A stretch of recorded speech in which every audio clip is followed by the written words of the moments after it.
رئیس مجلس ملی مجلس عالی جمهوری تاجیکستان رئیس شهر دوشنبه محترم رستم امامعلی کارخانه استحصال اوریبچه‌ها را در کوچه میرعلی محمدعلی ناحیه فردوسی شهر دوشنبه مورد بهره برداری قرار دادند. رئیس شهر دوشنبه محترم رستم امامعلی نخست با شرایط فراهم آورده کار در کارخانه مذکور آشنا گردیدند. اطلاع داده شد که کارگاه مذکور از دو قسم، کارگاه استحصالی و انبارخانه و قسم مأموری عبارت بوده 150 نفر به کار دائمی فرا گرفته شدند. کارخانه امکان دارد که در 3 بست فعالیت نموده در 1 دقیقه تا 600 اوریبچه و در یک شبانه روز زیاده از 800,000 عدد اوریبچه استحصال نماید.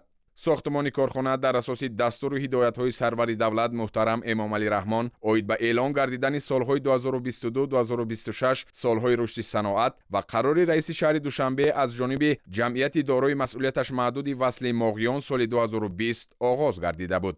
فرمایشگر کارخانه استحصال اوریبچه‌ها راهبری جمعیت دارای مسئولیتش محدود افضلیت گروپ غیب‌الله‌زاده عبدالرحمن بوده کارهای لایحه‌کشی از جانب جمعیت سهامی کشاده سلتق پروژه با رعایت استانداردهای جهانی انجام داده شده است.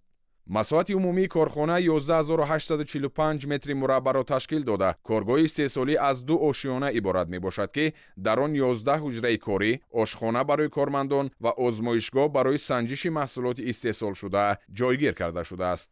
اطلاع داده شد که کارخانه مذکور با ارزش 15 میلیون سامانی بنیاد گردیده تجهیزات استحصالی از تکنولوژی‌های ایتالیایی شرکت فامکانیکا ماشینری جمهوری ایتالیا می باشد. کارخانه ما در سال 2013 تأسیس داده شده فعالیت اساسی خود را در سمت خرید و فروش محصولات خارجی آغاز داده بود. بعد از اعلان گردیدن هدف 4 ملی صنعت‌کنانی با سرعت که از جانب اساسگزار صلح و وحدت ملی پیشوای معظم ملت پرزیدنت جمهوری تاجیکستان محترم امامعلی رحمان ما تصمیم گرفتیم که فعالیت خود را به سمت صنعتی تبدیل داده در عملی‌گردانی هدف ملی سهمگذاری نماییم. کارخانه ما برای به راه ماندن استحصال اوریبچه‌ها این انشاءات صنعتی را با دستگیری به واسطه رئیس شهر دوشنبه محترم رستم امامعلی بنیاد نموده برای مجهز نمودن آن با تکنولوژی‌های معاصر حاضر زمان از یک شرکت‌های با نفوذ اروپا خط تکنولوژی را وارد نموده پورا در کارگاه کارخانه نو وصل و نصب نمودیم. در آینده مسئولین نقشه دارند که با بیشتر نمودن حجم استحصال اوریبچه‌ها صادرات را به خارج کشور نیز به راه مانند.